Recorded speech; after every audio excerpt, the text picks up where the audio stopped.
संत कबीर, महात्मा ज्योतिराव फूले, छत्रपति शाहूजी महाराज, 150 सभी संत गुरुओं के चरणों में नमन करते हुए आज पलामू की इस पावन धरती पर उपस्थित मंच पे हमारी छोटी बहन राष्ट्रीय बौद्ध महासभा की राष्ट्रीय महिला विंग की अध्यक्ष आदरणीय अंजू बौद्ध जी, हमारे राष्ट्रीय महासचिव महेश्वर सांदा साहब जो उड़ीसा से आपके बीच में चलकर आए हैं, प्रभारी हैं उड़ीसा, पश्चिम बंगाल और झारखंड के, हमारे बड़े भाई राष्ट्रीय कार्यकारिणी के सदस्य आदरणीय के बौद्ध साहब जिनको आपने सुना, एक्स डीएसपी साहब रामचंद्र राम जी, हमारी छोटी बहन सुषमा बौद्ध और सम्मानित सभी मंच में सबका नाम नहीं जानता हूं, संजय जी, हमारे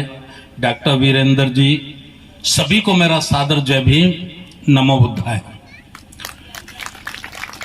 साथियों, सबसे पहले मैं अपना परिचय आप लोगों के बीच में रखना चाहता हूं क्योंकि मेरे जीवन में पहला मौका है आपके बीच में आने का। मैं 18 वर्ष की उम्र में बामसेफ के माध्यम से मान्यवर काशीराम साहब के संपर्क में आ गया था और 10,000 की भीड़ में मान्यवर काशीराम साहब मुझे मेरे नाम से बुला लेते थे। ये मेरे जीवन की सबसे बड़ी कमाई थी।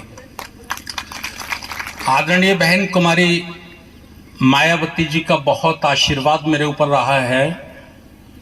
मैं 2 बार एमएलसी रहा हूं, 12 वर्ष तक विधायक एमएलए जैसे आप लोग कहते हैं, 3 बार की सरकारों में राज्य मंत्री का दर्जा रहा है, लाल बत्ती की गाड़ी में चलने का मौका मिला है और भारत के 10 बड़े बड़े राज्यों में, मध्य प्रदेश, राजस्थान, उत्तराखंड, गुजरात जैसे राज्यों में प्रभारी बनकर मुझे काम करने का मौका मिला है। जो साथी बहुजन समाज पार्टी से जुड़े रहे होंगे वो निश्चित रूप से मेरे नाम से परिचित होंगे। 2 जुलाई 2015 को अंतिम बार आदरणीय बहन कुमारी मायावती जी के पैर छूकर उनसे आशीर्वाद लेके और मन में ये संकल्प लेकर कि जब तक मैं जिंदा रहूंगा तब तक बुद्ध धर्म का प्रचार प्रसार पूरे भारत देश में करूंगा, ये संकल्प मैंने लिया है। मैंने अपना परिचय आप लोगों को आपके बीच में इसलिए रखा है कि पहली बार मेरा यहाँ आने का मौका हुआ है।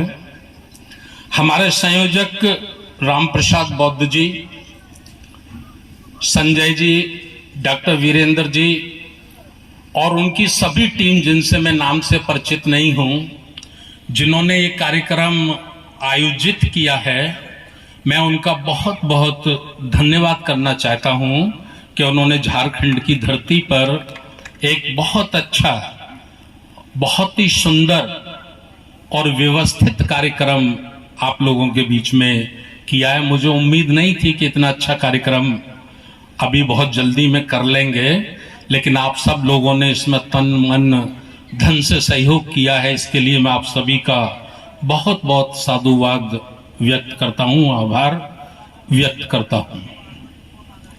संचालक जी ने 2-3 विषय हमारे बीच में रखे कि धर्म क्या है और धम्म क्या है। एक विषय रखा मंगल किशोर महतो साहब ने, दूसरा विषय रखा कि बाबा साहब डॉक्टर अंबेडकर ने धम्म की दीक्षा क्यों ली। ये दोनों विषय पे चर्चा करने से पहले मैं एक चर्चा आप लोगों के बीच में करना चाहता हूं और उस चर्चा को करना मैं इसलिए जरूरी समझता हूं कि हम यदि महाकारुणिक तथागत गौतम बुद्ध के मार्ग पर चलना चाहते हैं, उनकी शिक्षाओं पे चलना चाहते हैं, तो हमें निश्चित रूप से उनकी सही दिशा क्या है उसके बारे में जानकारी होना चाहिए, उसके बारे में हमको ज्ञान होना चाहिए। तो आप लोगों ने सुना होगा आज से 2565 वर्ष पहले महाकारुणिक बुद्ध को बोधि प्राप्त हुई।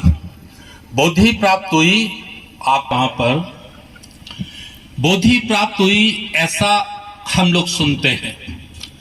भगवान बुद्ध को ज्ञान प्राप्त हुआ या हमारे धम्माचार्यों ने हमें विस्तार से ये नहीं बताया कि बुद्ध को जो बोधि प्राप्त हुई वो बोधि थी क्या।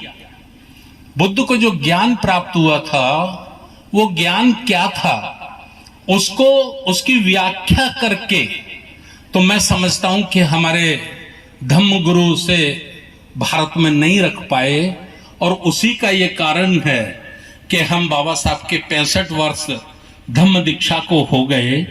जितने बड़ी तेजी से ये आंदोलन चलना चाहिए था उतनी बड़ी तेजी से नहीं चला।